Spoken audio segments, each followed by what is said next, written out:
नमस्कार दोस्तों, स्वागत है आप सभी का आपके अपने यूट्यूब चैनल खुशहाल ज़िंदगी में।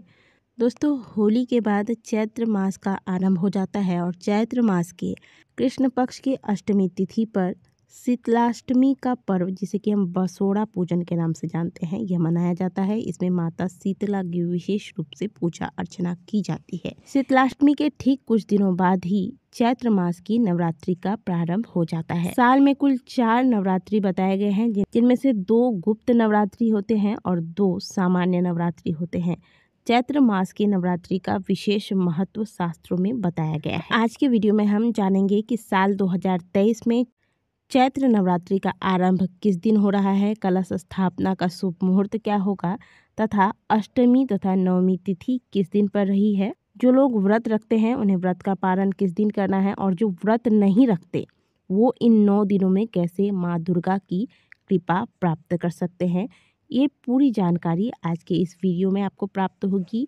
वीडियो को अंत तक अवश्य देखिएगा और यदि वीडियो अच्छी लग जाए तो वीडियो को लाइक अवश्य कीजिएगा। दरअसल हिंदू धर्म में नवरात्रि को बहुत ही पवित्र दिनों में से माना गया है। जैसा कि हमने आपको पहले भी बताया कि कुल 4 नवरात्रि पूरे साल भर में मनाए जाते हैं, जिनमें से चैत्र नवरात्रि और शारदीय नवरात्रि, इन दोनों नवरात्रि का विशेष महत्व है और बहुत जल्द चैत्र नवरात्रि का आरंभ होने वाला है। चैत्र नवरात्रि में माता के 9 स्वरूपों की 9 दिन में अलग अलग विधि से पूजा अर्चना की जाती है। दोस्तों, आपको बता दें कि चैत्र मास का आरंभ तो 22 मार्च दिन बुधवार को हो रहा है और इसका समापन 20 अप्रैल दिन गुरुवार को होगा। और चैत्र नवरात्रि का आरंभ प्रतिपदा से हो जाएगी और यह पर्व पूरे 9 दिनों तक चलेगा। इस साल चैत्र माह के शुक्ल पक्ष की प्रतिपदा तिथि का आरंभ 21 मार्च को दिन मंगलवार के दिन रात 10:52 से हो रहा है। वहीं इसका समापन 22 मार्च दिन बुधवार को रात्रि 8:20 पर होगा। यही वजह है कि कुछ लोग 21 मार्च से ही नवरात्रि का आरंभ मान रहे हैं, जो कि सही नहीं है, क्योंकि 21 मार्च को चैत्र माह का आरंभ तो हो रहा है, लेकिन यह रात्रि 10:52 पर हो रहा है। जबकि हिंदू धर्म में किसी भी त्योहार का महत्व उदया तिथि से होता है, तो उदया तिथि को मानते हुए 22 मार्च को चैत्र नवरात्रि का आरंभ माना जाएगा। अब इस दिन कलश स्थापना का शुभ मुहूर्त क्या होगा, ये भी जान लीजिए। चैत्र नवरात्रि की प्रतिपदा तिथि सुबह 8:25 तक ही रहेगा। ऐसे में उत्तम यही रहेगा कि निर्धारित समय में ही पूजन कर कलश की स्थापना कर ले। पूजा का शुभ मुहूर्त होगा 22 मार्च को सुबह 6:29 से लेकर सुबह 7:39 तक। तो यदि आप चैत्र नवरात्रि में कलश स्थापना करते हैं तो इस बार आपको 22 मार्च प्रातःकाल 8:25 से पहले ही कलश स्थापना कर लेना है। इस दिन सूर्योदय से पहले उठें, घर की साफ सफाई करें और फिर घर के मुख्य द्वार को अच्छे से साफ करें, स्नान करें, स्वच्छ वस्त्र धारण करें। नवरात्रि के दौरान काले या नीले रंग के कपड़ों का आप परहेज करें और आज के दिन आप अपने घर के मुख्य द्वार पर नीम के पत्तों से या आम के पत्तों से तोरण बनाकर अवश्य लगाइएगा। घर के मुख्य द्वार पर स्वस्तिक का निर्माण कीजिएगा। अब आप अपने घर के मंदिर में जहाँ पर माता की चौकी बैठाते हैं, वहाँ पर चौकी पर लाल रंग का आप एक वस्त्र बिछा दें। माता की मूर्ति या फिर फोटो जो भी आपको स्थापित करनी है कर दें।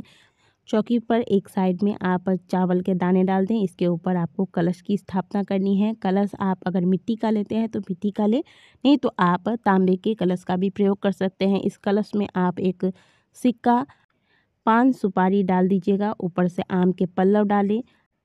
इसके ऊपर एक पात्र में आप थोड़े से चावल या फिर गेहूँ, कोई भी अनाज डालकर इसके ऊपर से नारियल रखें। नारियल में आप कलावा अवश्य बांधिएगा और कलश में भी कलावा बांधा जाता है।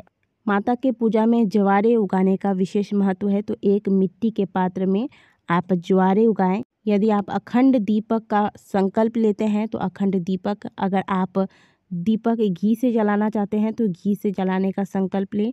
अगर तिल के तेल का प्रयोग कर रहे हैं तो तिल के तेल का प्रयोग करें, लेकिन ध्यान रखिएगा कि किसी एक चीज़ से ही आपको यह दीपक जलाना है। या तो आप तेल का प्रयोग करें या तो घी का प्रयोग करें, बीच में आपको चेंज नहीं करना है। तो सोचकर ही आप दीपक प्रज्वलित कीजिएगा माता को चुनरी, पुष्प की माला इत्यादि अर्पित करें।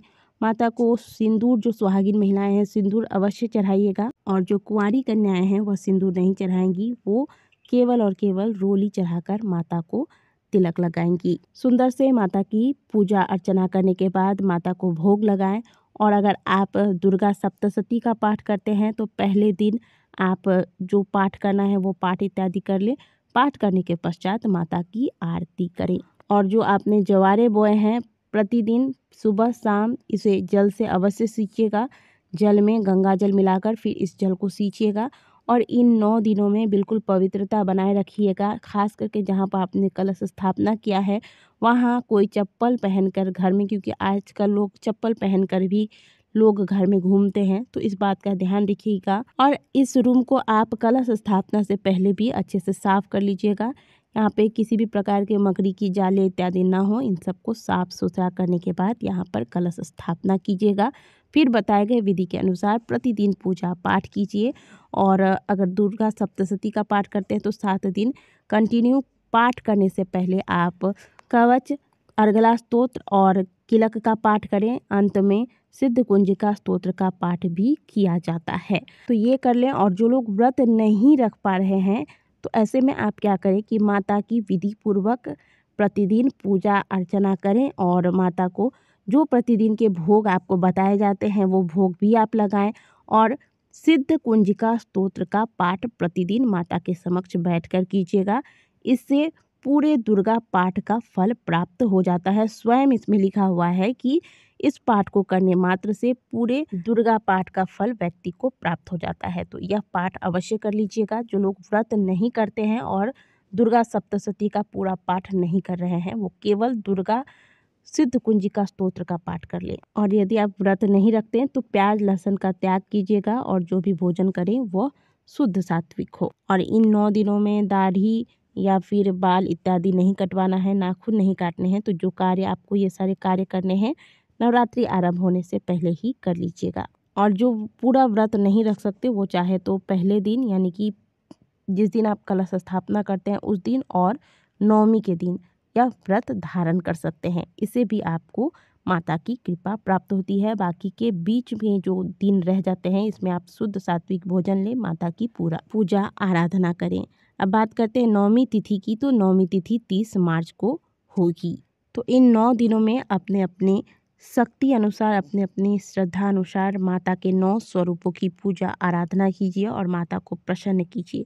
चैत्र नवरात्रि के इस व्रत को धारण करने से या फिर व्रत ना करके केवल माता की पूजा आराधना करने से, माता के मंत्रों का जाप करने से, पाठ करने से माता की कृपा भक्तों पर सदैव बनी रहती है तथा जीवन में आने वाली बड़ी से बड़ी परेशानियां समाप्त हो जाती हैं। आशा करते हैं कि दी गई जानकारी आपको अच्छी लगी होगी। वीडियो अच्छी लगी है तो वीडियो को लाइक ज़रूर कीजिएगा। कमेंट बॉक्स में हर हर महादेव अवश्य लिखिएगा।